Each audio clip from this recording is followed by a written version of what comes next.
Welcome to Weekly Current Affairs. Today we will discuss all the current affairs from 11th of December to 18th of December 2022. Is India's first carbon neutral farm inaugurated in, that is B, Kerala. So Kerala में क्या बनाया गया है? India का पहला carbon neutral जो farm है वो बनाया गया है. तो ये किसने इनॉग्रेट किया है? केरला के जो चीफ मिनिस्टर है पिनई विजयन ने, उन्होंने इसको इनॉग्रेट किया है. Declared a seed farm located in, कहाँ पे है ये इंडिया का पहला carbon farm? That is Aluva में. अलुवा में ये सेटअप किया गया है. It is India's first carbon neutral farm in the country. क्यों किया गया है? कार्बन न्यूट्रल का मतलब ये है कि हमने इस तरह की फार्मिंग करनी है जिससे कि हमारे पास जो CO2 का एमिशन है, कार्बन डाइऑक्साइड का जो एमिशन है वो कम से कम हो, ताकि ग्लोबल वार्मिंग को कम किया जा सके. ठीक है, इससे क्या होगा? कार्बन के एमिशन में कमी आएगी. ठीक है, help seed farm achieve the carbon neutral status. अभी हमने क्या बोला था कि हम कार्बन न्यूट्रल बनेंगे 2070 तक. ठीक है, तो उसकी तरफ एक ये स्टेप है. ठीक है, the inter governmental panel on climate change, that is IPCC, carbon neutrality और नेट जीरो कार्बन एमिशन, हमारे जो टारगेट है वो है 2070 का. ये आपने याद रखना है. ठीक है, इसकी वजह से क्या होगा? हम CO2 कम से कम जो है एमिट करेंगे, जिसकी वजह से हमारे पास एटमॉस्फेयर में CO2 की मात्रा कम हो जाएगी और ग्लोबल वार्मिंग भी कम हो जाएगी. Who has been sworn in as new Chief Minister of Himachal Pradesh, that is DSSS, Sukhvinder Singh Sukhu. तो सुखविंदर सिंह सुक्खू आपने याद रखना है. He is the chief minister, newest chief minister of Himachal Pradesh. He belongs to the Indian National Congress. ठीक है, तो CM कौन बने हैं? सुखविंदर सिंह सुक्खू. और डिप्टी CM इसमें बनाया गया है मुकेश अग्निहोत्री जी को. ठीक है, और गवर्नर कौन है? राजेंद्र विश्वनाथ अर्लेकर जो है गवर्नर है, जिन्होंने ओथ दिलाई है इन दोनों को. ठीक है, हिमाचल में 25 जनवरी 1971 को ये 18वीं स्टेट बनी थी. ठीक है, और हिमाचल प्रदेश स्टेट एक्ट 1971 के अंडर. और इसमें यहाँ पे लेजिस्लेटिव असेंबली की 68 सीट है, राज्यसभा की 3 सीट है और लोकसभा की हमारे पास कितनी सीटें हैं? 4 सीटें हैं. He is the Sukhvinder Singh Sukhu और ये हमारे पास गवर्नर है हिमाचल प्रदेश के Rajendra Vishwanath Arlekar. India's first state to launch its own climate change mission, that is C, Tamil Nadu. सो तमिलनाडु हमारे पास पहली स्टेट है इंडिया की जो अपना ओन क्लाइमेट चेंज मिशन जो है वो लॉन्च कर रही है. ठीक है, तो Tamil Nadu is set to become the first state जो अपना क्लाइमेट चेंज मिशन जो है वो सेटअप कर रही है, ताकि जो तमिलनाडु स्टेट है वहाँ पे हम ग्रीन एनर्जी का यूज़ कर सके, उसको हम पोल्यूशन फ्री रख सकें. इसके लिए इसका मेन मोटिव यही है. ठीक है, तो इसको बोलते हैं. तो इसको कौन इम्प्लीमेंट कर रहा है? इसको तमिलनाडु की ग्रीन क्लाइमेट कंपनी है. ये आपने याद रखना है, तमिलनाडु ग्रीन क्लाइमेट कंपनी वो इसको इम्प्लीमेंट करेगी, स्टेट क्लाइमेट एक्शन प्लान को इन तमिलनाडु. ठीक है, it is launch the green Tamil Nadu mission सितंबर. ठीक है, ग्रीन तमिलनाडु मिशन जो है सितंबर में यहाँ पे लॉन्च किया गया था. तमिलनाडु वेटलैंड मिशन भी अगस्त में लॉन्च किया गया था. तो ये भी आपने 2 इन्फॉर्मेशन याद रखनी है. तमिलनाडु के CM कौन है? MK Stalin.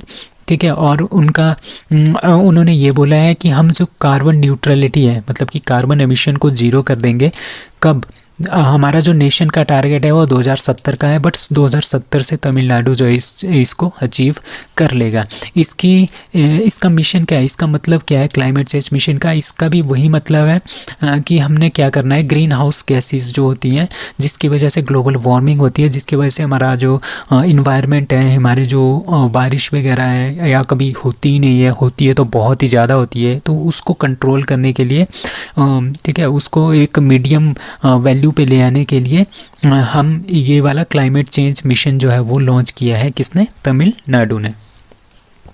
Opening ceremony of international year of millets 2023 held in, that is A, Italy, Rome. अब हमने क्या किया था? कुछ दिन पहले हमने पढ़ा था कि 2023 को हम इंटरनेशनल ईयर ऑफ मिलेट्स मनाएंगे. ठीक है, तो इसकी जो पहली ओपनिंग सेरेमनी है वो इटली के रोम में हुई है. इटली के रोम में ही क्यों हुई है? ठीक है, क्योंकि जो फूड एंड एग्रीकल्चर ऑर्गेनाइजेशन है, इसका जो हेडक्वार्टर है वो इटली के रोम में है. इसीलिए ओपनिंग सेरेमनी भी इंटरनेशनल ईयर ऑफ मिलेट 2023 की इटली के रोम में ही हुई है.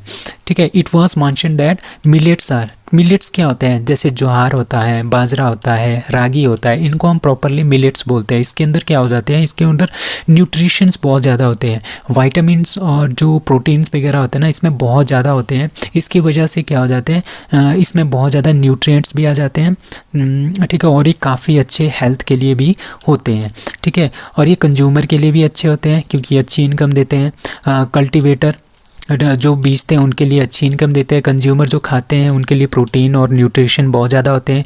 और क्लाइमेट के ऊपर भी ये इसका बहुत ही ज़्यादा रोल रहता है, क्योंकि जो ये मिलेट्स होता है ना ये सेमी एरिड जोन्स में भी उगाए जाते हैं। जैसे राजस्थान में भी हम इसको उगा सकते हैं, केरला में भी उगा सकते हैं, हिमाचल प्रदेश में भी उगा सकते हैं।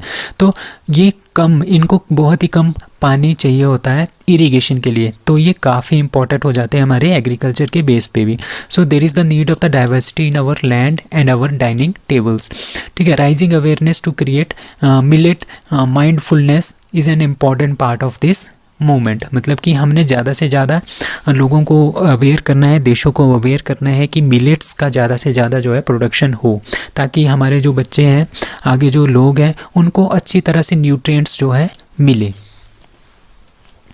Who became vice president of federal reserve bank New York.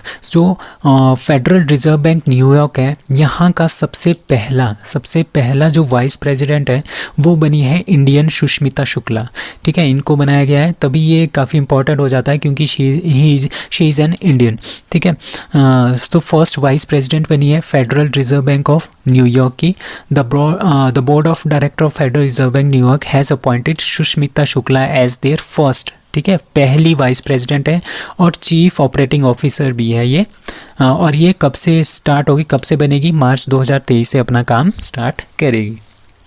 So prime minister Narendra Modi inaugurated the first phase of international airport Mopa in, ठीक है। जो ये मोपा इंटरनेशनल एयरपोर्ट है, इसका मतलब क्या है, जो मनोहर पारिकर हैं, कहाँ के चीफ मिनिस्टर थे, गोवा के चीफ मिनिस्टर थे, 2019 में उनकी डेथ हो गई थी। उनके नाम पे जो है ये वाला एयरपोर्ट, जो इंटरनेशनल एयरपोर्ट, ये बनाया जा रहा है। कहाँ पे बनाया जा रहा है, गोवा में। और इसको इनॉग्रेट किसने किया है, प्राइम मिनिस्टर नरेंद्र मोदी ने। Hurun 500 ranking, India ranked dash dash in the list of valuable company. अब हुरून ग्लोबल 500 रैंकिंग का मतलब ये है कि पूरे वर्ल्ड की जो 500 कंपनीज़ की लिस्ट है उसमें इंडिया की 20 कंपनीज़ ने इसके अंदर प्रवेश किया है। और इंडिया सबसे ज़्यादा जो कंपनीज़ है इस लिस्ट में कौन से नंबर पे है, दैट इज़ 5th नंबर पे है। सबसे ज़्यादा जो देश हैं, 5 जो सबसे ज़्यादा देश हैं जिनकी सबसे ज़्यादा कंपनीज इस लिस्ट में है, उसमें इंडिया का नंबर है 5वां। तो यूनाइटेड स्टेट इसमें सबसे पहले नंबर पे है according to the 2022 Hurun global list 500। तो इंडिया की इसमें 20 कंपनीज हैं। 5th पोजीशन आ गई इंडिया की इसमें। पहली किसकी है, यूएसए की है। और 5th जो है हमारे पास किसकी है, इंडिया की है। और पिछले साल हमारे पास जो रैंक था वो था 9th। और हमारे पास 8 ही कंपनी थी 500 के अंदर, बट इस बार हमारे पास 20 कंपनीज़ है, most valuable 500 companies of the world में। अब सबसे पहले नंबर पे कौन है, इंडिया में सबसे पहले नंबर पे है रिलायंस इंडस्ट्रीज़, $202 बिलियन का इनका इवैल्यूएशन है। और रैंक इनका वर्ल्ड में 34th है। और दूसरे नंबर पे TCS है, टाटा कंसल्टेंसी सर्विसेज, $139 बिलियन। और थर्ड है HDFC बैंक, $97 बिलियन का। और उसके बाद रैंक 1 किसका है, एप्पल का, USA की कंपनी है, $2.4 ट्रिलियन का इनका मार्केट कैप है। Rank 2 Microsoft. रैंक 3 अल्फ़ाबेट एक पेरेंट कंपनी है किसकी, गूगल की। और चौथे नंबर पे that is Amazon. Who became 18th chief minister of Gujarat, that is b Bhupendra Patel. तो भूपेंद्र पटेल को क्या बना दिया गया है, चीफ मिनिस्टर ऑफ गुजरात का बनाया है। ही इज़ फ्रॉम कौन सी पार्टी से, बीजेपी की पार्टी से है। और सुखविंदर सिंह सुक्खू हिमाचल प्रदेश के CM जो है ये अपॉइंट किए गए हैं। CM of Gujarat that is Bhupendra Patel, ठीक है। Governor of Gujarat that is Acharya Devvrat. अब कुछ अपॉइंटमेंट्स हैं new appointment in recent new appointments in India, that is वत्सा Ramakrishna Gupta, इनको क्या बना दिया है, chairman and MD of Bharat Petroleum corporation limited BPCL, president of federation of Indian chamber of commerce and industry, that is FICCI के president बने हैं Subhrakant Panda, director of Reliance industries limited, that is KV Kamath, brand ambassador of Byju, that is Lionel Messi, very important, 50th chief justice of India, that is justice Dhananjay Yashwant DY Chandrachud, very important, deputy chair of GSMA, that is Airtel के जो CEO हैं Gopal Whittle, उनको बना दिया गया है deputy chair of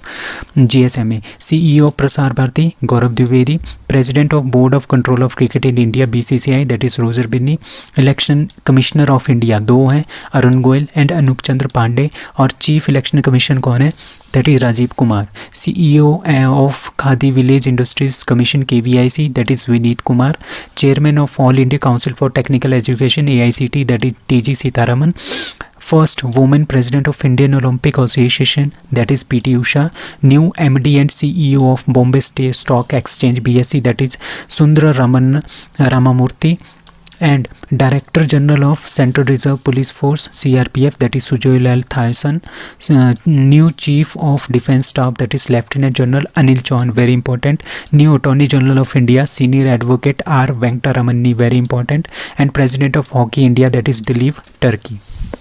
तो recent new appointments in the world, that is new President of Brazil Lula da Silva, Prime Minister of Israel Benjamin Netanyahu, President of International Hockey Federation Tayyab Ikram, very important, Lieutenant Governor of the state Maryland, that is Aruna Miller, Friendship Ambassador of Switzerland, that is Neeraj Chopra, very important question, Independent Chair of International Cricket Council ICC, that is Craig Barkley, फिर से बना दिया गया इनको, First Female President of Slovenia, very important, Natasha Pirk-Musar, President of Kazakhstan, very important, Kasaim Jomart Tokayev, Prime Minister of Malaysia Anwar Ibrahim, very important, CEO of Adidas Bjorn Gulden, President of Iraq Abdul Latif Rashid, very important, Prime Minister of Sweden, that is Ulf Kristersson, very important, Prime Minister of United Kingdom, very important, Rishi Sunak, Prime Minister of Saudi Arabia, that is Mohammed bin Salman, first woman PM of Italy, very important, Giorgia Meloni,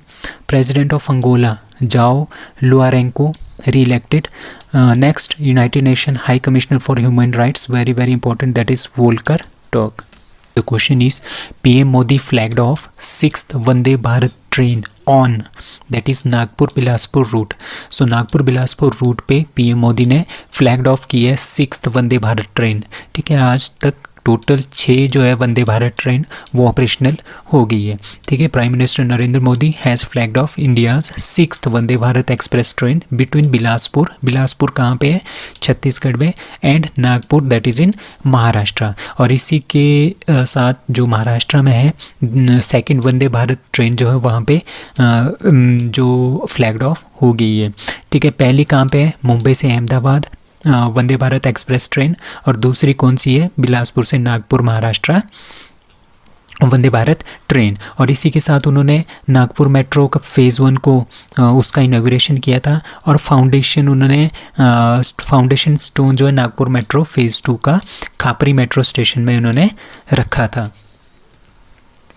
वो successfully launched first ever Arab built lunar spacecraft, that is UAE, तो UAE ने क्या किया है, launch is first ever, अरब जितने भी अरब देश हैं ना उन्होंने अपने द्वारा बनाया हुआ लूनर स्पेसक्राफ्ट पहला है, किसका, UAE का, इन्होंने इसको सक्सेसफुली लॉन्च कर दिया है। इसका नाम क्या है, जो कुछ दिन पहले क्या था, राशिद जो स्पेसक्राफ्ट था उसी का एक ये सहायक होगा, ठीक है। इस SpaceX Falcon 9 रॉकेट से, SpaceX का जो Falcon 9 रॉकेट है उसके थ्रू इसको लॉन्च किया गया है, फर्स्ट एवर बिल्ट, ठीक है। अरब जितने भी देश है, अरब कंट्रीज, उनमें सबसे पहली बार किसी कंट्री ने ये इस तरह का स्पेसक्राफ्ट बनाया है। लूनर स्पेसक्राफ्ट मतलब कि चांद वाला, लूनर बोलते हैं चांद को, ठीक है। It is launch from the, कहाँ से, Cape Canaveral space station, that is Florida, USA से इसको लॉन्च किया गया है, ठीक है। ये क्या हो गया, the mission is due to arrive at moon ठीक है, around April 2023 according to Mohammed bin Rashid space centre in Dubai. So UAE का जो स्पेस स्टेशन है ना उसका नाम है Mohammed bin Rashid space centre, that is in Dubai. ठीक है, किस लिए ये लॉन्च किया है, जो राशिद रोवर है ये किस लिए लॉन्च किया गया था, novel and highly value data, ताकि ये चांद है, चांद की सतह की फ़ोटो ले आ सके, यहाँ पे क्या क्या चीज़ें हैं उसको कलेक्ट कर सके, ताकि इस जो जितनी भी सारी इन्फॉर्मेशन है उसके थ्रू हम पता कर सके कि यहाँ पे लाइफ है या नहीं है, लाइफ किस तरह से जनरेट होती है या नहीं होती है। तो ये सारा का सारा ये जो रोवर है ये बताएगा।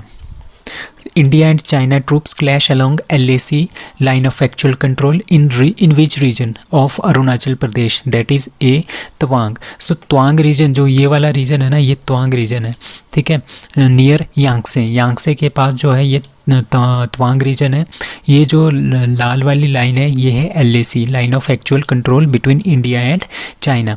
तो चाइना क्या मानता है, जो तवांग रीजन है वो ये मानता है कि ये बुद्धिस्ट होने के साथ साथ ये हमारा भी है, ठीक है। तो इसी के साथ तभी ये जो चाइना है ये तवांग रीजन पे बार बार क्या करता रहता है, आता रहता है। तो India and Chinese troop clashed, तो जैसे ही ये एंटर हुए थे इस तवांग रीजन में तो इंडियन आर्मी ने इनको वापस धकेलना स्टार्ट कर दिया था, जिसकी वजह से 6 पर्सनल जो है इंडिया के वो घायल हो गए हैं। उतने बहुत से चाइना के जो सोल्जर हैं वो भी इसमें घायल हुए हैं, बट वो अपने एक्चुअल नंबर नहीं बताता है, ठीक है। तो लाइन ऑफ एक्चुअल कंट्रोल के आसपास that is Tawang region of Arunachal Pradesh, जो कि किसके पास है, यांगसे रीजन के पास है। So Prime Minister Narendra Modi virtually inaugurated All India Institute of Ayurveda located at that is Goa. So Prime Minister Narendra Modi जो है वो आजकल गोवा के दौरे पे हैं।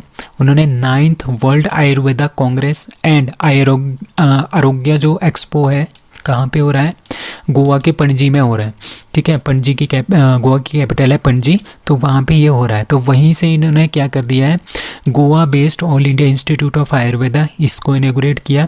Ghaziabad based national institute of यूनानी मेडिसिन इसको भी इनॉग्रेट किया। और दिल्ली में जो नेशनल इंस्टीट्यूट ऑफ होम्योपैथी है उन तीनों को उन्होंने वर्चुअली जो है गोवा से वर्चुअली उसको इनॉग्रेट किया है। वो conduct exercise Sanchar Bodh, that is c Indian army का जो एरावत डिवीज़न है उन्होंने क्या किया है, उन्होंने एक एक्सरसाइज कंडक्ट किया है जिसका नाम है संचार बोध, ठीक है।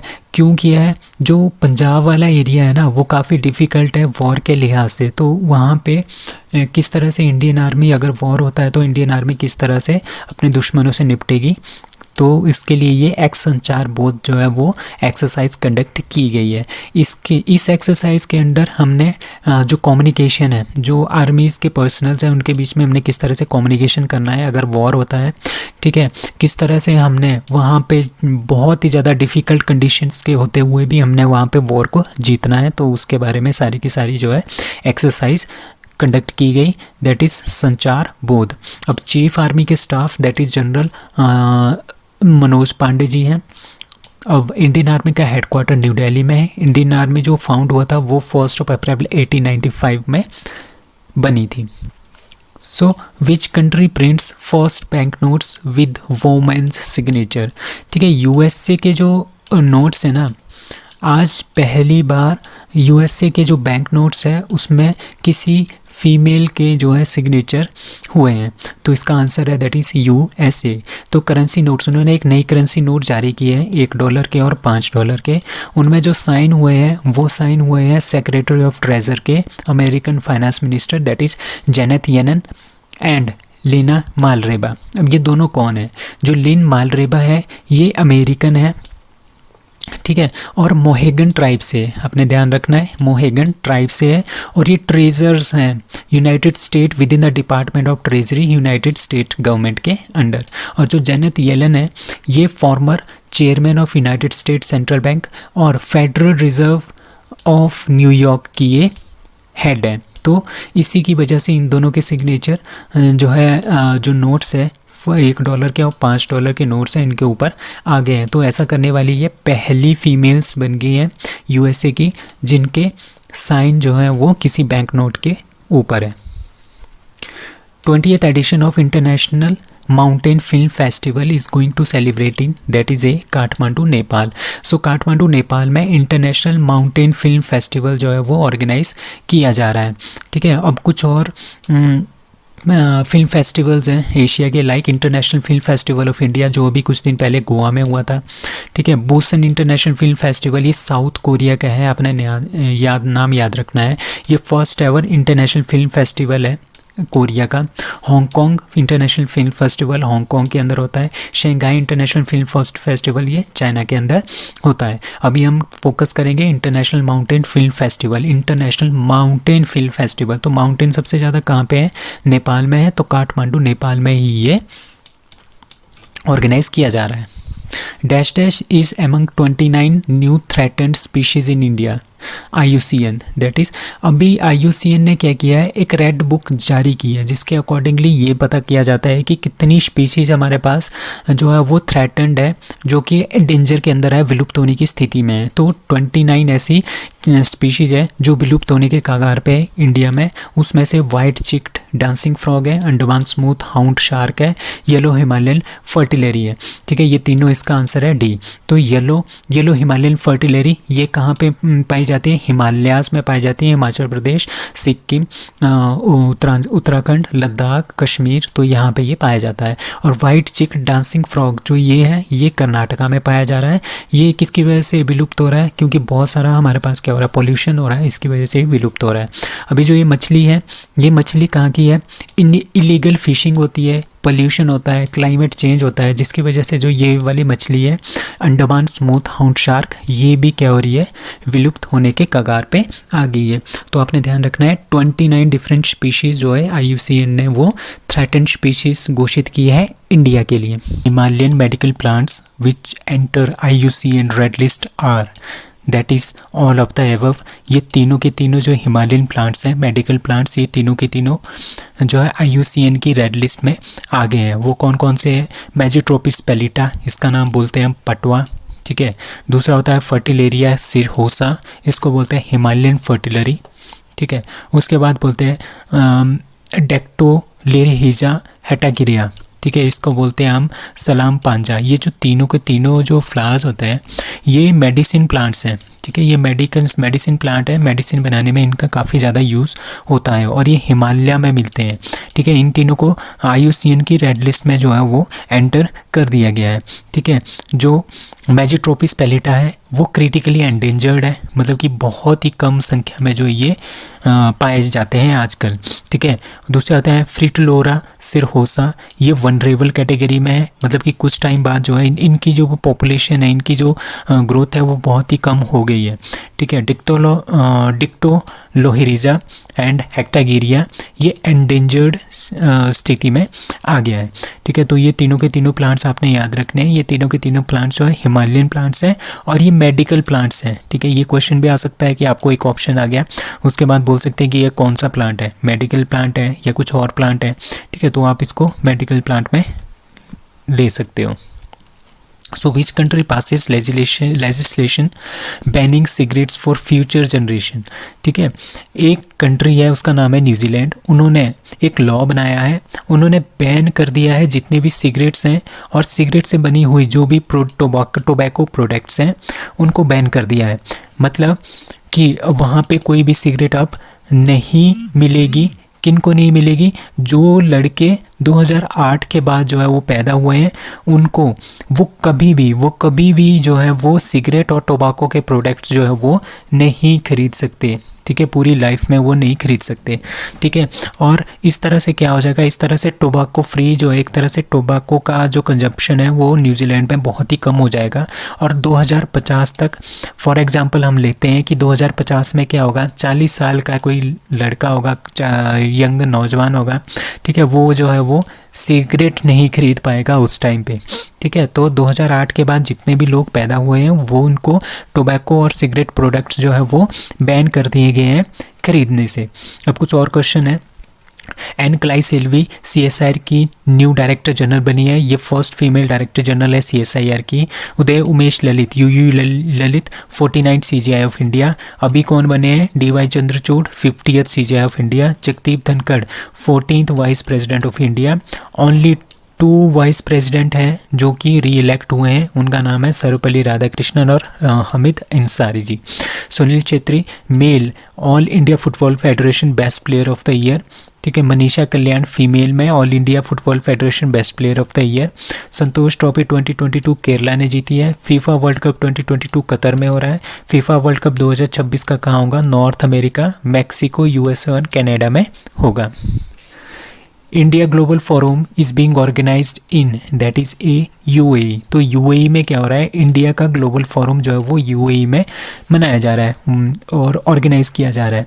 ठीक है। कहाँ कहाँ पे होगा? दुबई और अबू धाबी में होगा 12 दिसंबर से 16 दिसंबर के बीच में। और इसको इनॉग्रेट किसने किया है? जो हमारे पास एक्सटर्नल अफेयर मिनिस्टर हैं S जयशंकर जी, इन्होंने इसको लॉन्च किया है। इसका मीनिंग क्या है? इसका एम क्या है? इसका मेन एम ये है कि जो इंडिया और UAE के बीच में जो रिलेशनशिप है ना, उसको हमने और ज़्यादा इंक्रीज़ करना है क्लाइमेट की दृष्टि से। क्लाइमेट जो फाइनेंस, क्लाइमेट के फाइनेंस के लिए, ठीक है, जिस तरह से हमारा ग्लोबल वार्मिंग हो रही है उसको रिड्यूस करने के लिए, ठीक है, उसके लिए टेक्नोलॉजी, उसमें इन्वेस्टमेंट के लिए। ठीक है। तो ये जो फोरम है भी 5 दिन का फोरम होगा। ठीक है। और और भी अपॉर्चुनिटीज़ हैं इंडिया और UAE के बीच में, जितने भी मैटर्स हैं उनको क्या करेंगे, ये इस पर डिस्कस करेंगे। तो 27th edition of international film festival of Kerala kicks off in that is D Thiruvananthapuram. So Thiruvananthapuram में 27th, ये नंबर आपने याद रखना है, 27th international film festival of Kerala जो है वो मनाया जा रहा है। ठीक है। Answer is D. तो कुछ और क्वेश्चन है। इंडियन फिल्म फेस्टिवल मेलबर्न में जो हुआ था उसमें बेस्ट मूवी थी 83, best actor Ranveer Singh, best actress Shefali Shah for the movie Jalsa. अब ये काफ़ी इंपॉर्टेंट है। नेशनल फिल्म अवार्ड 2020 के लिए दिए गए हैं। बेस्ट एक्टर अजय देवगन और Suriya, best movie Soorarai Pottru, best actress Aparna Balamurali. और Oscar very important, film award 2022 best actor Will Smith, best actress Jessica Chastain और best movie CODA. Dash dash awarded first prize in the category for Ayushman Bharat health account ID generation. ठीक है। India में J&K को क्या मिला है? एक award मिला है। ठीक है। किसके लिए? आयुष्मान भारत में जो हेल्थ अकाउंट ID होती है ना, वो उनके जनरेशन के लिए फर्स्ट प्राइज़ किसको मिला है? J&K को मिला है। ठीक है। J&K को फर्स्ट प्राइज़ किस में मिला है? Ayushman Bharat health account ID generation में।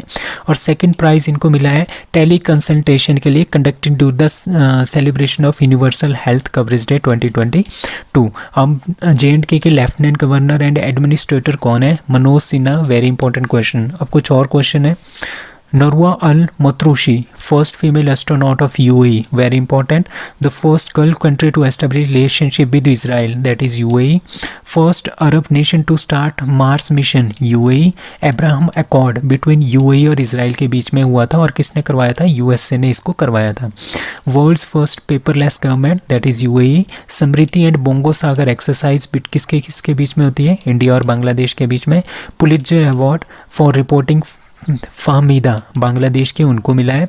Sustainable development goal progress award किसको मिला है? Sheikh Hasina. Very important question, जो कि PM है बांग्लादेश की। Who plans genetic enhancement of its indigenous Badri cow. ठीक है। इंडिजीनियस एक बद्री काऊ है हमारे उत्तराखंड की है। ठीक है। उत्तराखंड की गवर्नमेंट ने क्या किया है, जो ये वाली गाय है, इनका नाम है बद्री काऊ, उनको क्या करना है? जेनेटिकली हमने इनको एनहांसमेंट करना है। एनहांसमेंट इसलिए करना है ताकि इनमें क्या हो जाए, प्रोडक्टिविटी इनकी ज़्यादा से ज़्यादा हो और जो दूध वगैरह है ये ज़्यादा से ज़्यादा दे। ठीक है। जो ये नाम है बद्री ब्रीड, ठीक है, ये कहाँ से आई है? वो हॉली श्राइन ऑफ 4 धाम जो है बद्रीनाथ, उनसे इनका नाम जो है रखा गया है बद्री काऊ। ठीक है। ये only hill state district of Uttarakhand, मतलब कि हिल्स डिस्ट्रिक्ट ऑफ जो उत्तराखंड की हिल डिस्ट्रिक्ट्स हैं वहीं पे ये पाई जाती है और इसको पहाड़ी काऊ भी बोलते हैं और ये हिमाचल में भी पाई जाती है। सो चिराग एक योजना है, chief minister equal education relief assistant and grant योजना ये हरियाणा गवर्नमेंट ने स्टार्ट की है। ई अधिगम योजना हरियाणा गवर्नमेंट ने स्टार्ट की है। 101st कॉन्स्टिट्यूशन अमेंडमेंट जीएसटी से रिलेटेड है, very important. 102nd constitution amendment OBC के कमीशन से रिलेटेड है।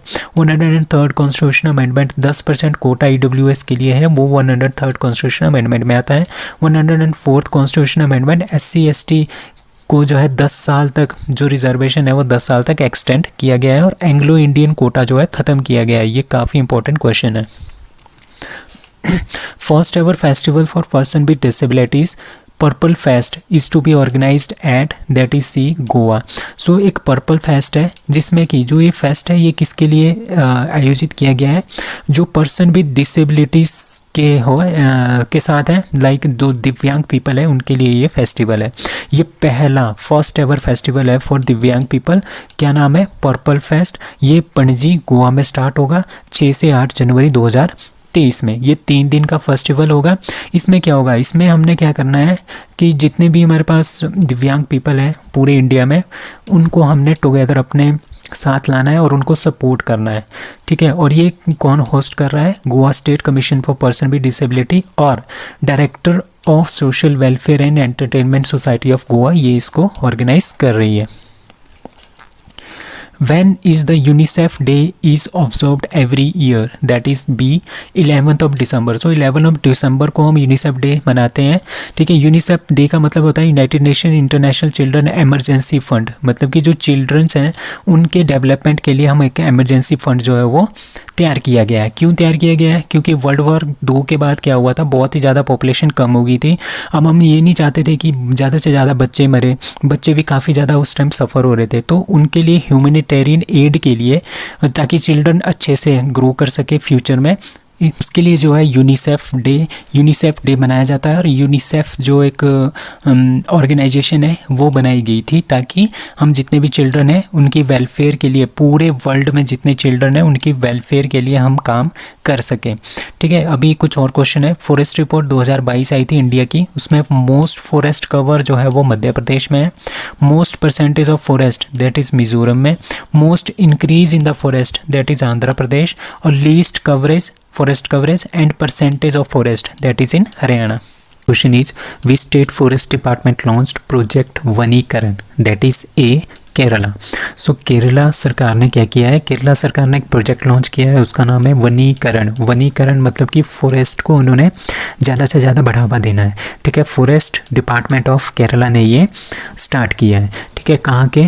नूलफुजा ग्राम पंचायत, एक नूलफुजा ग्राम पंचायत है केरला में, वहाँ पे ये स्टार्ट किया है वनीकरण। वनीकरण मतलब कि एफोरेस्टेशन, एफोरेस्टेशन मतलब कि बहुत सारे वन जो पेड़ हैं वो फिर से उगाने हैं, ताकि जो बहुत बड़ा एरिया है आजकल ह्यूमंस ने वहाँ पे पेड़ काट दिए हैं, उसको फिर से एक फॉरेस्ट का एरिया बनाने के लिए ये प्रोग्राम चला रहे हैं कौन? केरला वाले। So as many 87 workers Kadambakad, Gulloor and Kalichira tribal, ठीक है। ये 3 ट्राइबल एरियाज़ हैं कहाँ के?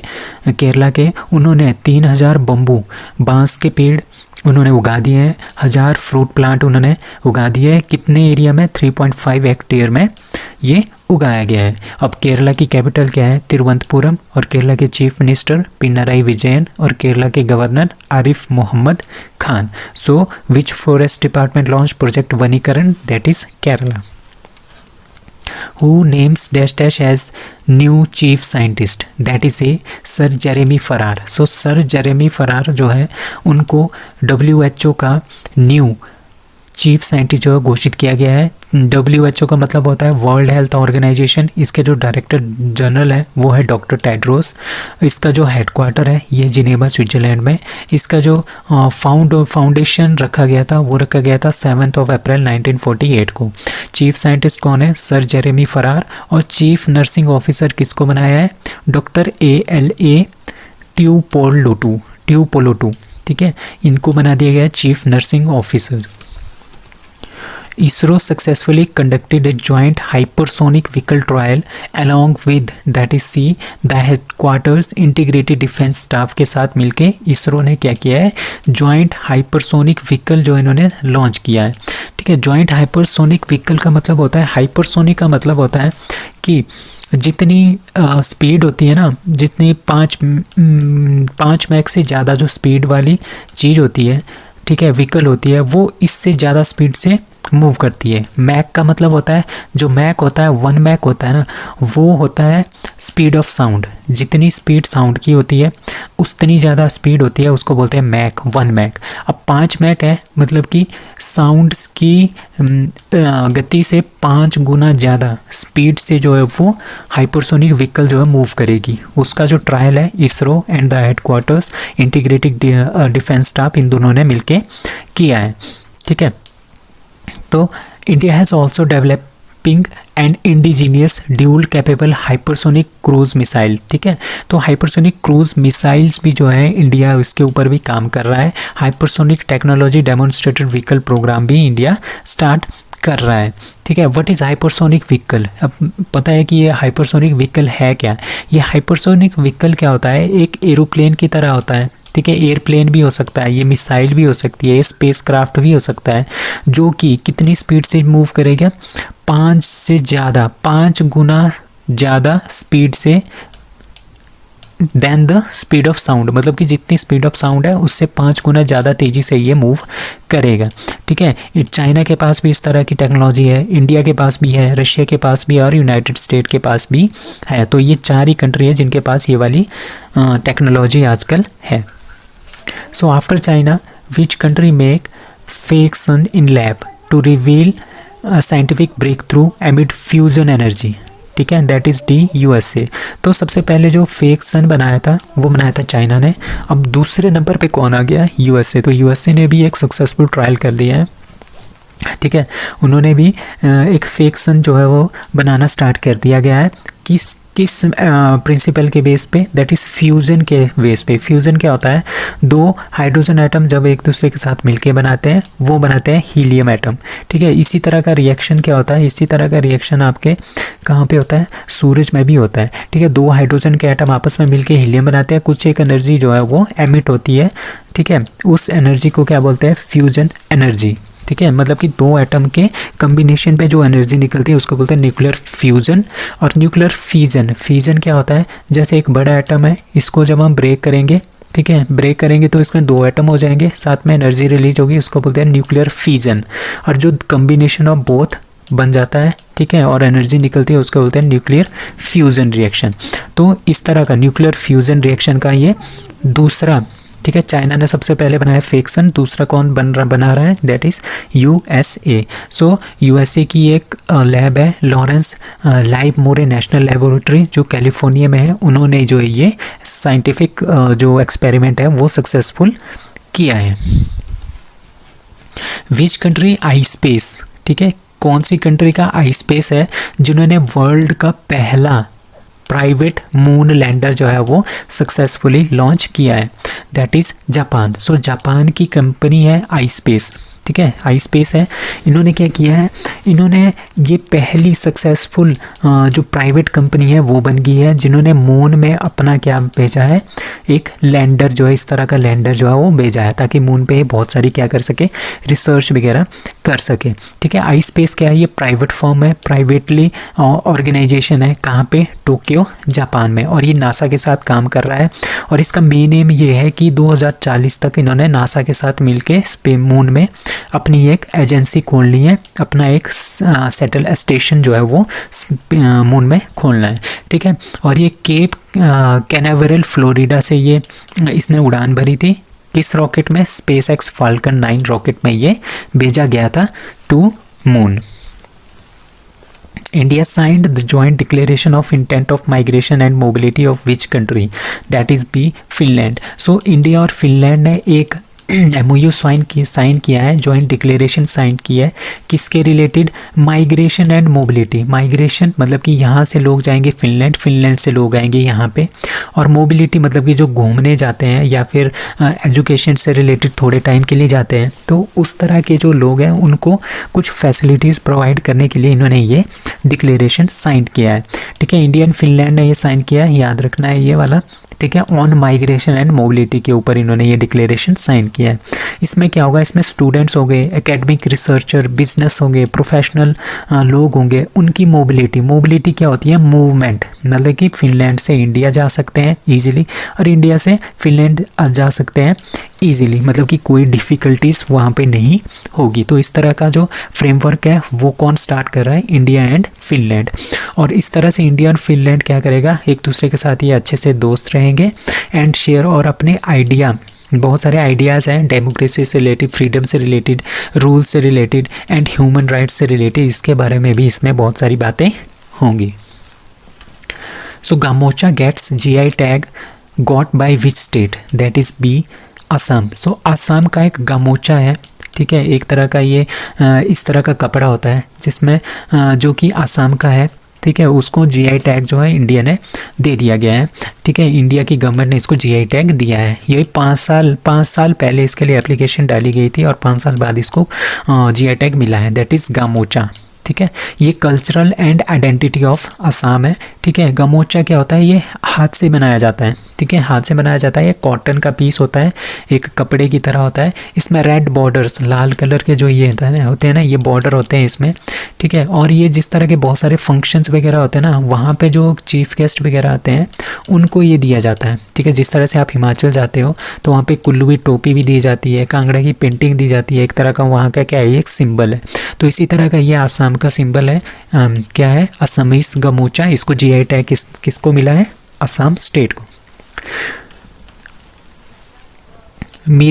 Miroslav Hermaszewski passes away, he was a Poland's first astronaut. तो पोलैंड के जो फर्स्ट एस्ट्रोनॉट है, ठीक है, मिरोस्लाव हरमेजेवस्की, ये पोलैंड के पहले एस्ट्रोनॉट थे, पहले और लास्ट, आज तक और उसके बाद कोई भी एस्ट्रोनॉट जो पोलैंड का नहीं रहा है, उनकी जो है डेथ हो गई है। ठीक है, ये जो USSR की जो फ्लाइट हुई थी ना मैन की, मतलब कि आदमी जो USSR ने स्पेस में भेजा था 27 जून 1978 को, ये उसका पार्ट थे।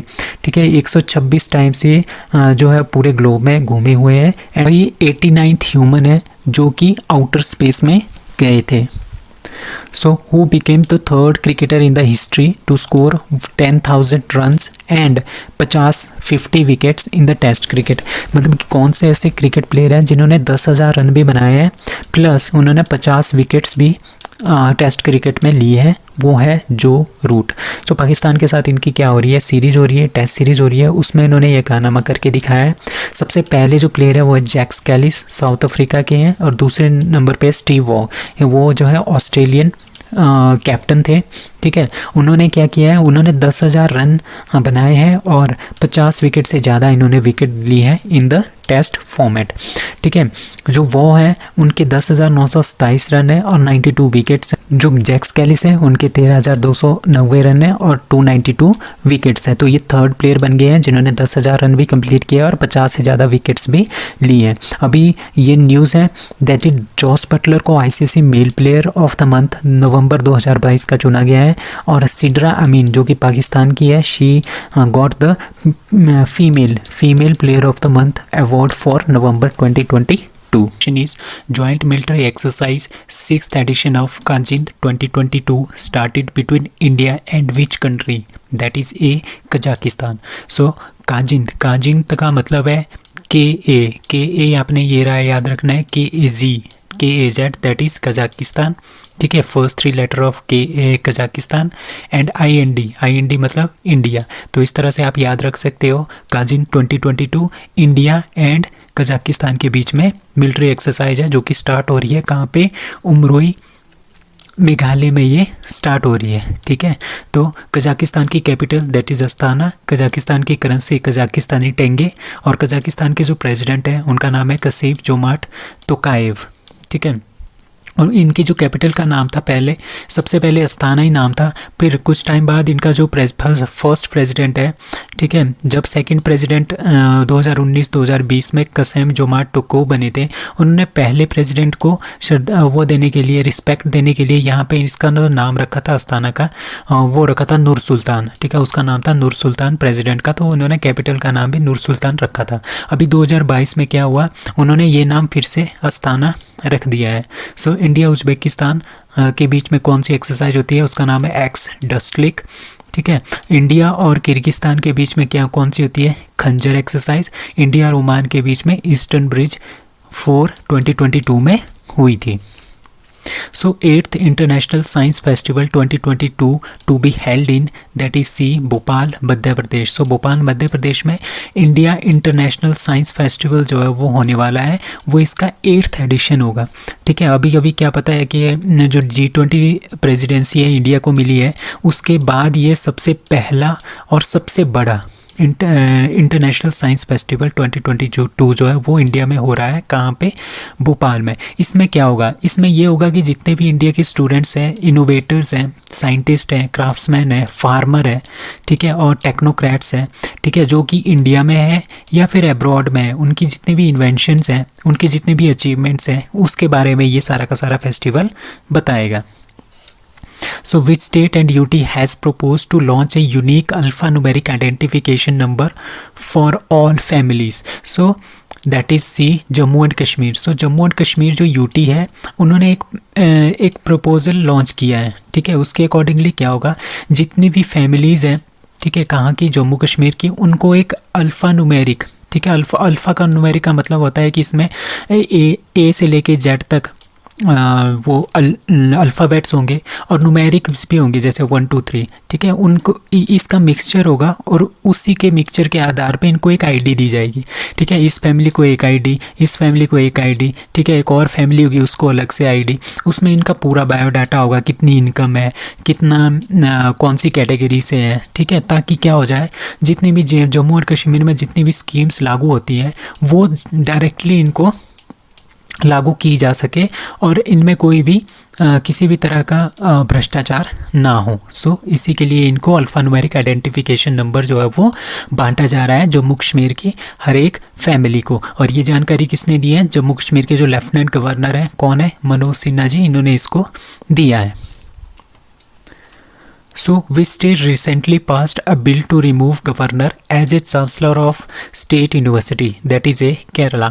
अभी क्या होता है, जो गवर्नर होते हैं ना किसी भी स्टेट के, वो चांसलर होते हैं। चांसलर होते हैं स्टेट में जितनी भी यूनिवर्सिटीज़ होती है उन सब के ये चांसलर होते हैं। बट केरला सरकार ने क्या किया है, केरला सरकार ने एक बिल लाया है, ठीक है, जिसमें उन्होंने ये बोला है कि हमारे केरला में जितनी यूनिवर्सिटीज़ हैं, 14 यूनिवर्सिटीज़, उसमें जो चांसलर है वो कौन है, गवर्नर है। बट वो केरला वाले बोल रहे हैं कि हम गवर्नर को चांसलर पद से हटाना चाहते हैं इन 14 यूनिवर्सिटी से। सो ये जो बिल है ये सबसे पहले पार्लियामेंट में आया था, विधानसभा में आया था इनकी, ठीक है, विधानसभा में ये पास हो गया है। अब ये बिल जो है पास होने के लिए किसके पास चला गया है, गवर्नर के पास चला गया है। लेट अस सपोज जो गवर्नर है वो इसको रिजेक्ट कर देता है, उसके बाद क्या होगा, ये फिर से कहाँ पे जाएगा, यहाँ पे चला जाएगा विधानसभा में। अगर सपोज करो विधानसभा में अब ये सिंपल मेजोरिटी के साथ पास होता है, ठीक है, तो गवर्नर उसके बाद इसको फिर से रिजेक्ट नहीं कर सकता और ये क्या बन जाएगा, एक तरह से लॉ बन जाएगा। सो गवर्नर कौन है केरला के, that is Mohammad Khan. Which will be first country to auction satcom spectrum, that is b India. Satcom spectrum मतलब कि सैटेलाइट कम्युनिकेशन के लिए जो फ्रीक्वेंसी बैंड यूज़ होते हैं ना, जिस तरह के 1 से लेके 2 गीगाहर्ट्ज़, ठीक है, 2 से लेके 4 गीगाहर्ट्ज़, 4 से लेके 8 गीगाहर्ट्ज़। सो ये फ्रीक्वेंसी बैंड्स होते हैं, अलग अलग फ्रीक्वेंसी बैंड्स होते हैं सैटेलाइट कम्युनिकेशन के लिए, ठीक है। इन बैंड्स की क्या होगी, इन बैंड की ऑक्शन होगी। इन ऑक्शन में कौन पार्टिसिपेट करेगा, ट्राई मतलब telecom regulatory authority of India. जो टेलीकॉम की जितनी भी कंपनीज़ हैं वो इस ऑक्शन में पार्टिसिपेट करेंगी और अपने लिए एक बैंड सुरक्षित करेगी, खरीदेगी, ठीक है।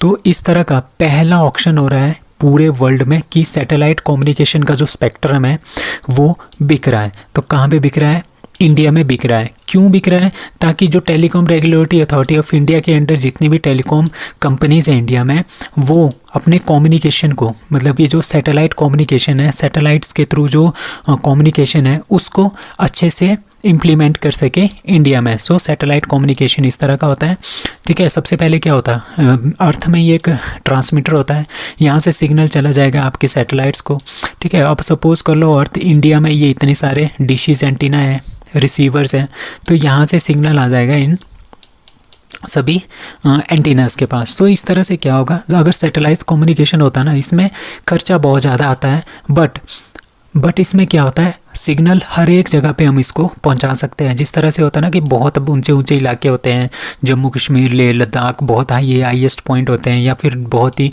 नीचे वाले पॉइंट होते हैं, ठीक है। यहाँ पे सिग्नल पहुंचाना बहुत ही टफ काम होता है, ठीक है। तो सैटेलाइट कम्युनिकेशन के थ्रू क्या होगा, ईजिली हम सिग्नल जो है हर जगह पे पहुंचा सकते हैं।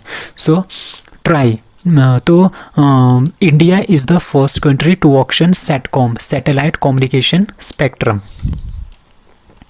So 20 new nuclear power plants to be commissioned in India by that is C 2031। सो 2031 तक हम 20 और न्यूक्लियर पावर प्लांट जो हैं इंडिया में क्या करेंगे, कमीशन करेंगे। अभी हमारे पास कितने न्यूक्लियर पावर प्लांट्स हैं, 7 न्यूक्लियर पावर प्लांट्स हैं हमारे पास इंडिया में, जो कि यहाँ पे हमने शो किए गए हैं, ठीक है। 20 न्यूक्लियर पावर प्लांट्स हमारे 2031 तक हो जाएंगे, और वो 15,000 मेगावाट की जो पावर जनरेटर कैपेसिटी है उसको जनरेट करेगी। ये किसने बोला है, ये गवर्नमेंट ने बोला है लोकसभा में, ठीक है।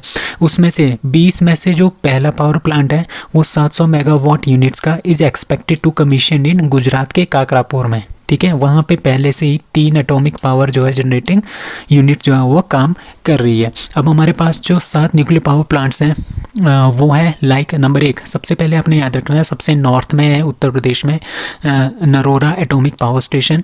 दूसरा जो है वो है राजस्थान में राजस्थान एटॉमिक पावर स्टेशन। तीसरा कहाँ है, गुजरात में, ठीक है। आपने याद रखना है, पहले यूपी, दूसरा राजस्थान, तीसरा गुजरात में काकरापुर एटॉमिक स्टेशन। उसके बाद महाराष्ट्र में है तारापुर एटॉमिक पावर स्टेशन, जो कि सबसे ओल्डेस्ट भी है, ठीक है। उसके बाद कर्नाटका में है कैगा जनरेटिंग स्टेशन। उसके बाद कहाँ पे है, तमिलनाडु में। तमिलनाडु एक ओनली स्टेट है जिसके पास दो न्यूक्लियर पावर प्लांट्स हैं, एक मद्रास एटॉमिक पावर प्लांट और एक है कदमकुलम न्यूक्लियर पावर प्लांट, ये सबसे न्यूएस्ट है, ठीक है। काकरापार जो तारापुर एटॉमिक स्टेशन है महाराष्ट्र को सबसे ओल्डेस्ट और सबसे न्यूएस्ट है Kudankulam nuclear power plant in Tamil Nadu. Which country to host international conference standing with the Ukraine people, ठीक है। अभी क्या हो रहा है, यूक्रेन और रशिया के बीच में वॉर हो रहा है। अब यूक्रेन के जो लोग हैं वो इधर उधर भाग रहे हैं, काफ़ी पीड़ा में है, काफ़ी उनको क्या हो रही है, प्रॉब्लम फेस करनी पड़ रही है। तो स्टैंडिंग विद यूक्रेन पीपल के साथ खड़े होने के लिए एक इंटरनेशनल कॉन्फ्रेंस जो है वो कौन कर रहा है, वो फ्रांस कर रहा है। कहाँ पे होगी, ये होगी पेरिस में। तो आपने आंसर लगाना है, दैट इज फ्रांस। फ्रांस के प्रेसिडेंट कौन है, इमैनुअल मैक्रोन, ठीक है। फ्रांस की कैपिटल पेरिस, फ्रांस के prime minister Elisabeth Borne and France की करेंसी दैट इज यूरो।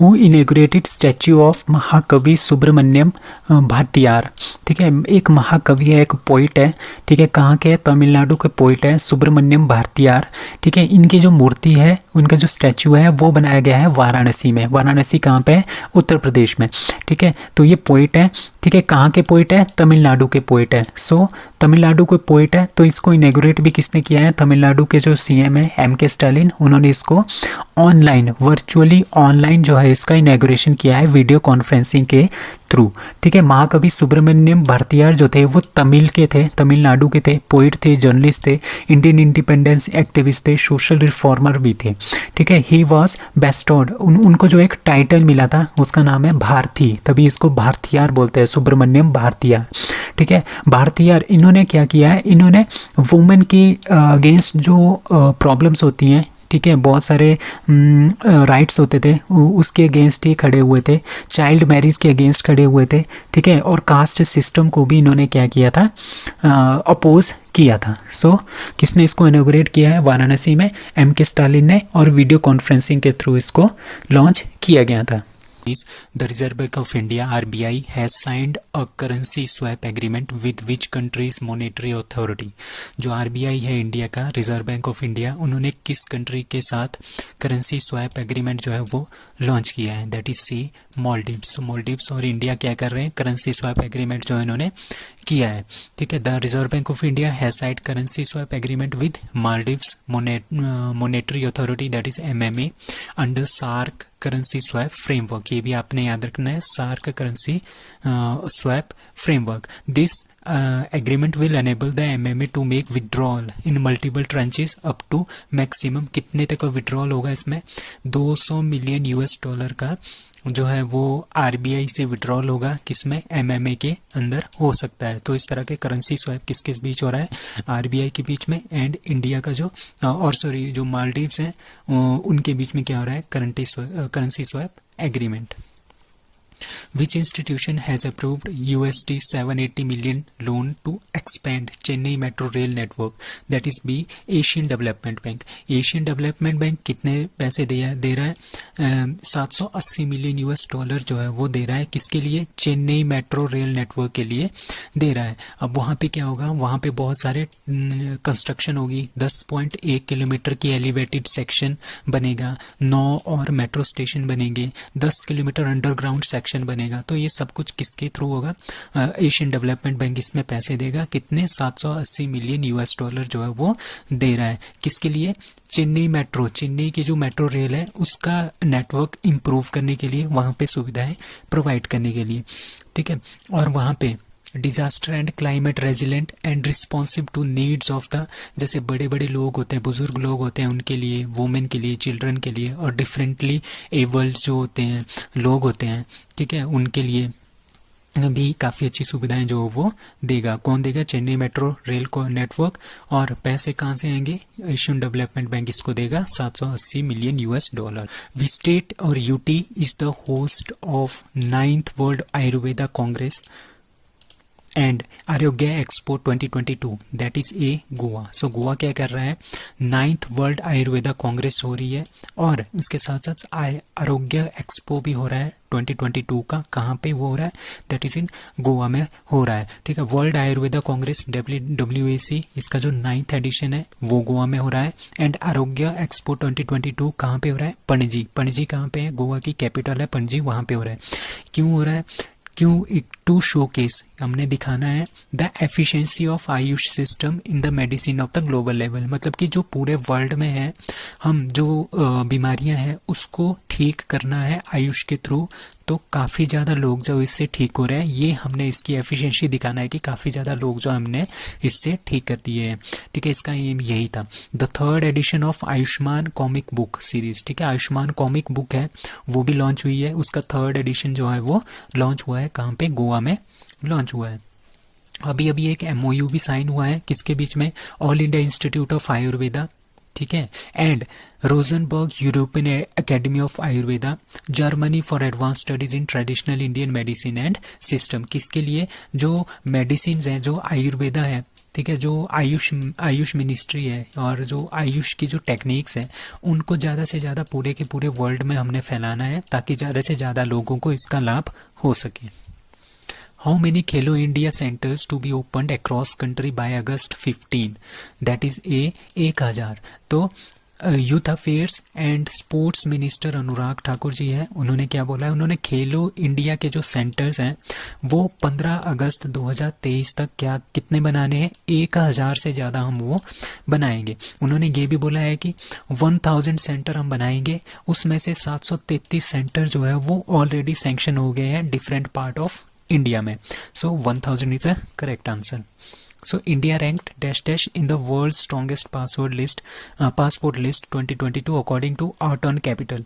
अभी Arton Capital क्या है, एक ऑर्गेनाइजेशन है, ये इनका काम क्या होता है, इनका काम होता है कि पूरे के पूरे वर्ल्ड है उनका जो पासपोर्ट है, ठीक है, एक देश से दूसरे देश में जाने के लिए पासपोर्ट यूज होता है, मतलब कि उनका जो पासपोर्ट है वो कितना पावरफुल है। पावरफुल का मतलब ये है कि कितनी कंट्रीज, पूरे वर्ल्ड की कितनी कंट्री, सपोज इंडिया का पासपोर्ट है, पूरी कंट्रीज जो है वीजा ऑन अराइवल सबसे ज़्यादा छूट, ठीक है, कौन कंट्री देता है, इंडिया के लोगों को इंडिया के पासपोर्ट के ऊपर इसी के बेस पे स्ट्रॉन्गेस्ट और वीकेस्ट जो है पासपोर्ट बनाया जाता है। तो इंडिया का रैंक है इसमें C 87th रैंक, ठीक है, इंडिया का रैंक है 87th। और वर्ल्ड का सबसे पावरफुल पासपोर्ट है UAE का, ठीक है। वीज़ा ऑन अराइवल भी इनका है, फ्री वीज़ा ट्रैवल भी कर सकते हैं, वीज़ा फ्री ट्रैवल भी कर सकते हैं। कितनी 180 कंट्रीज़ में, मतलब कि एक देश से UAE वाले एक देश से दूसरे देश में जा सकते हैं, विदाउट वीज़ा भी जा सकते हैं कई देशों में, और वीज़ा ऑन अराइवल भी उनकी डिमांड होती है, मतलब कि वीज़ा ऑन अराइवल भी काफ़ी कंट्री इनको प्रोवाइड देती है। और इंडिया को भी, जैसे इंडिया है हमारा देश है, हम इंडिया के लोग किसी और देश में जाएंगे, जैसे नेपाल में जाएंगे, वहाँ पे भी हम जा सकते हैं, ठीक है, विदाउट वीज़ा भी जा सकते हैं, या फिर वीज़ा ऑन अराइवल पे भी जा सकते हैं, जैसे मलेशिया है, ठीक है, इस तरह के। और हम पाकिस्तान नहीं जा सकते, ठीक है, चाहे वीज़ा भी हो तो बहुत ही टफ होता है। तो इस तरह के क्या होता है, इस तरह से काउंट किए जाते हैं कि कितने ज़्यादा देश हैं जहाँ पे हम फ्री वीज़ा से के थ्रू जा सकते हैं, वीज़ा ऑन अराइवल पे जा सकते हैं। उसी के बेस पे उसकी क्या किया जाता है कि कौन सा कंट्री का पासपोर्ट कितना ज़्यादा स्ट्रॉन्ग है। इसी के होगा सबसे वीकेस्ट जो पासपोर्ट है वो है अफगानिस्तान का 38, और सीरिया 39, इराक 40, और पाकिस्तान भी इसी लिस्ट में है, दैट इज़ 44। जो 10 में से टॉप 10 जो मोस्ट पावरफुल पासपोर्ट की कंट्रीज़ है, उसमें से 9 जो है वो यूरोप की कंट्रीज़ है, और सबसे पहले नंबर पे है that is Asian country, that is UAE। Dash dash and Mondo Duplantis won world athlete year award 2022, that is A McLaughlin Levrone and Mondo Duplantis. इन दोनों ने क्या जीता है, इनको बनाया है world athlete of the year 2022 award जो इनको मिला है, ठीक है। ये अमेरिकन हर्डलर है। हर्डलर क्या होता है, जैसे एक रेस होती है, बीच बीच में क्या होती है, ऐसे बाड़े जैसे होते हैं, उसको उछल के जाना होता है, ठीक है, उसको बोलते हैं हर्डलर रेस, ठीक है। अमेरिकन हर्डलर है सिडनी मैक्लिगन लेवरोन, एंड स्वीडन की है वॉल्टर मोंडो डुप्लेटिस। उन्होंने क्या जीता है, world athlete year of the award इन्होंने जीता है। ये काफ़ी इंपॉर्टेंट क्वेश्चन है ये दोनों।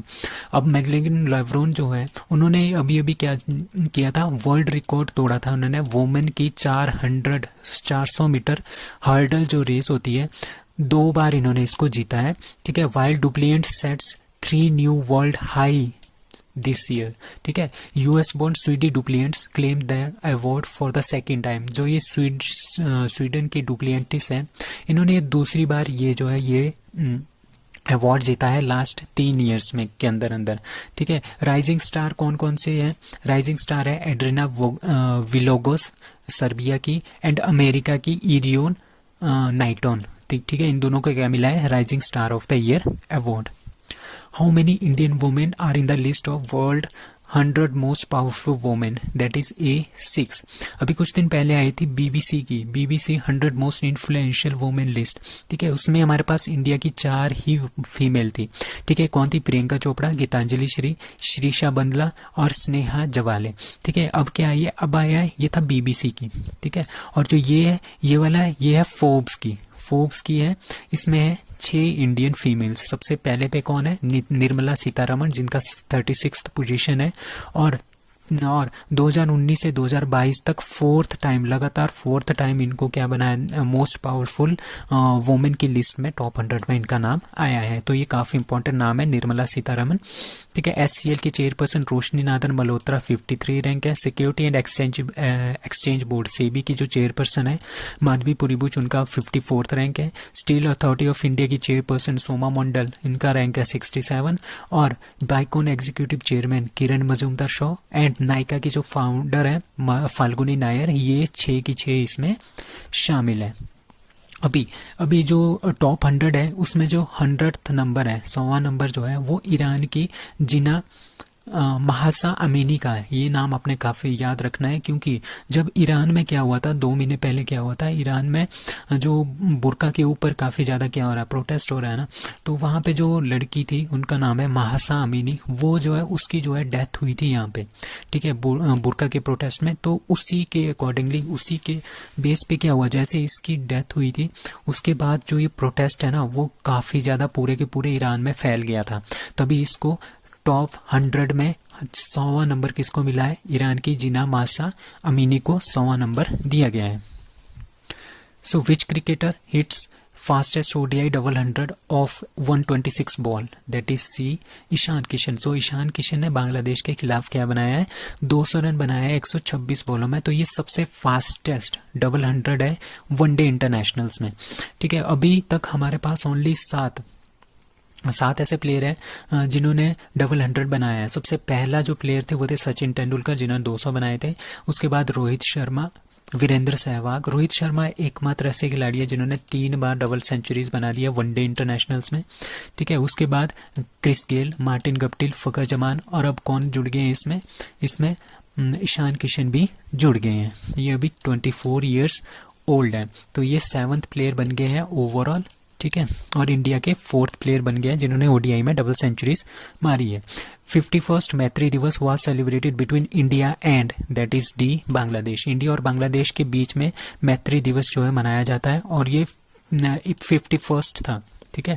क्योंकि 51st एनिवर्सरी ऑफ मैत्री दिवस मार्किंग द रिकॉग्निशन, मतलब कि जो बांग्लादेश है वो इंडिया ने इसको रिकॉग्नाइज कर दिया था कि बांग्लादेश एक कंट्री है, ठीक है। कब रिकॉग्नाइज किया था, 6 दिसंबर 1971 को ही रिकॉग्नाइज कर दिया गया था। और 16 दिसंबर को क्या हुआ था, हमने पाकिस्तान के साथ वॉर की थी, और 16 दिसंबर को हमने क्या कर दिया था, बांग्लादेश को आज़ाद करवा दिया था पाकिस्तान से, ठीक है। पाकिस्तान की फोर्सेस किसके अंडर थी, लेफ्टिनेंट नाइजी के अंडर थी, और इंडिया की फोर्सेस किसके अंडर थी, जगजीत सिंह अरोड़ा, और बांग्लादेश के जो फ्रीडम फाइटर है मुक्ति बाहिनी इसके अंडर थी। और ये सबसे बड़ा जो है सरेंडर हो गया था आफ्टर सेकेंड वर्ल्ड वॉर के बाद। 93,000 जो पाकिस्तानी ट्रूप्स है उसको जो है हमने कब्जे में ले लिया था 16-17 दिसंबर को 1971, और फिर बांग्लादेश जो है यहाँ से आज़ाद हो गया था। It was the largest surrender, सबसे बड़ा सरेंडर था वर्ल्ड वॉर 2 के बाद। So that's all for today. Thank you.